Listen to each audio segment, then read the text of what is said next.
Glasgow University began to realize we all take drugs that would horrify us 3 or 4 times a day. My mind turned, for example, to my own youth, when in polite society in the west of Scotland, afternoon tea was an important occasion. I remember these dear old ladies sitting round, silver tea service, white tablecloth, white napkins, cucumber sandwiches, all very genteel, sitting, gossiping, and moving on to a spiced cake, perhaps sprinkled with nutmeg. Now, nutmeg contains a very powerful hallucinogenic agent called myristicin, but we normally eat nutmeg in very tiny quantities. We like it for its flavor. Mace is another spice which has this substance in it. And I often wondered, did the ladies, over their afternoon tea, having consumed tea, which contains not only caffeine, but theophylline, another drug-like substance, and added to this the spiced cake, were getting a feeling of satisfaction from their afternoon tea, which was more than the satisfaction of hunger. But it wasn't doing them any harm because these drug-like substances were present in very, very tiny quantities as food was normally consumed. In fact, it would be impossible to choose a diet that does not contain traces of mood and mind-altering drugs. While the narcotics found in food are nearly always in harmlessly small quantities, their presence might have encouraged us during the evolution of lifestyle and in our daily decisions to choose some foods above others, and not because they tasted better or contributed to health. Brown bread, for instance, contains lysergic acid from the very small traces of ergot fungus that infect it. Potatoes, like mandrake and deadly nightshade, are steeped in the hallucinogenic solanine.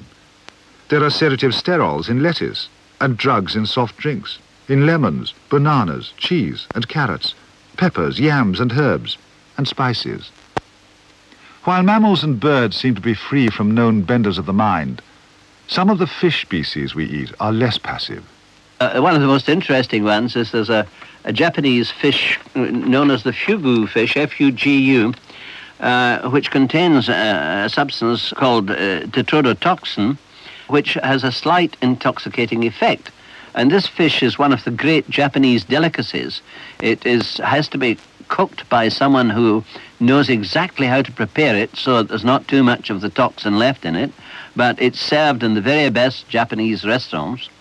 And despite care in cooking, incorrectly prepared fugu fish gives rise to about 100 deaths a year in Japan from taking too much of this. It's interesting that this has been known for a long time. In Cook's voyages round the world, he consumed some of this stuff, eating a very small portion of the liver of one of these fish without knowing about it, and he describes in his journals the curious sensory distortions he experienced after eating it. And next time, while lounging at the public bar, you begin to get self-righteous about the moral delinquency of smoking cannabis, consider that the hemp plant family has only 2 members, cannabis and hops. Think also of the different effects that various spirits have upon the mind and mood. Most alcoholic drinks, all except vodka, which contains very little, have traces of other alcohols present. And the mood-altering effect of alcoholic drinks seems to vary depending on which of these higher alcohols are present in small quantities in the drink. And I think most people who are regular drinkers will admit, for example, that brandy has quite a different mood-altering effect than, shall we say, vodka or gin. Some very interesting experiments were carried out in London on this about 10 years ago, which seems to be because of the traces of these other higher alcohols, which have different mood-altering effects to the main substance, common alcohol, itself. So there's a general pattern evolving there in which if you want to have an absolutely drug-free drink, water out of the tap's your best bet. Professor John Hawthorne of Glasgow University. How large or small the cultural effects of the natural drugs we take in food or drink might be is almost impossible to judge, though it's unlikely that they make a contribution to our religion, our folklore, or our political or social history. The drugs that food do not contain, however, have in at least one case had a far more powerful effect. Robin Taylor again. Potatoes were also considered to be an aphrodisiac, in fact, by particularly the English, I believe, when they first arrived from the New World. The Spanish search for the New World was in part a search for the perfect aphrodisiac. It was a search for the fount of youth. And in Europe, truffles, which are underground fungus, had long been associated with aphrodisiac qualities. And so, because potatoes were thought to be like truffles, they were found underground and they were small and round and so on. When they first reached England, spuds were considered to be highly aphrodisiac, which is quite amusing really now, because everybody eats them 3 times a day. I walked through the peyote field, calling the name Mescalito had taught me. Something emerged from a strange, star-like light on a peyote plant. It was a long, shiny object, a stick of light the size of a man. For a moment it illuminated the whole field with an intense yellowish or amber light. Then it lit up the whole sky above, creating a portentous, marvelous sight. I thought I would go blind if I kept on looking. I covered my eyes and buried my head in my arms. I had a clear notion that Mescalito told me to eat 1 more peyote button. I thought, I can't do that because I have no knife to cut it. Eat one from the ground, he said to me in the same strange way.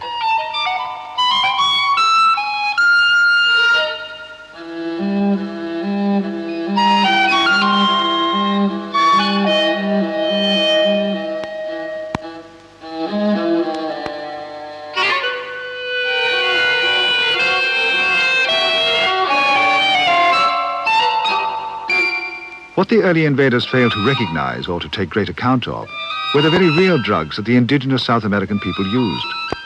Religious festivals were abetted by smoking, snuffing, or drinking extracts from powerful hallucinogenic plants. There were songs for the peyote cactus, ceremonies based on the narcotic vine, paintings composed around Peruvian shrubs. While the conquistadores, in swashbuckling bigotry, dismissed the divinations of the Indians as savage displays of primordial ignorance, one traveler who arrived with less pomp and much later saw that the mind-twisting ritual plants had uses that went beyond the cultural. For it seems that any drug that affects our mind or mood, be it poison or violent hallucinogen, has a potential medicinal effect. Richard Evans Schultes of Harvard University, the father of cultural plant science, has spent most of his life working on the drugs that have religious and ritual significance to the South American Indians, and isolating the ingredients that make them work. He tells, for instance, of a discovery he made while collecting tryptamine chemicals from the bark of a varola tree with a group of young Indians and one old man. The older Indian who knew me, with whom I'd worked many years before, said to me, "Doctor, this is the tree that my father, who was a medicine man, used to make little pills from when he wanted to talk with the little people." Well, that interested me, talking with the little people. And I knew that this older man would not talk in the presence of these young men. They might laugh at him. So I said, well, Raphael, let's go off and get some new trees, some other trees. So when we got out of earshot, I said to him, now, does your father add anything to this? Because the tryptamines, you know, are not supposed to be effective if they are ingested through the stomach, unless they are in company of another type of chemical which we call a monoaminoxidase inhibitor. So I asked him, didn't your father put something else with these? He said, no, he just made these little pills, and the old men would take them, and after 4 or 5 of them, they would be able to talk with the little people. So I said, well, let's make some. We made it. We made the pill, and they are very, very active. So we went back for the chemical study, and lo and behold, there is in the Varola resin something which chemists had missed before. There is a monoaminoxidase inhibitor, a built-in one.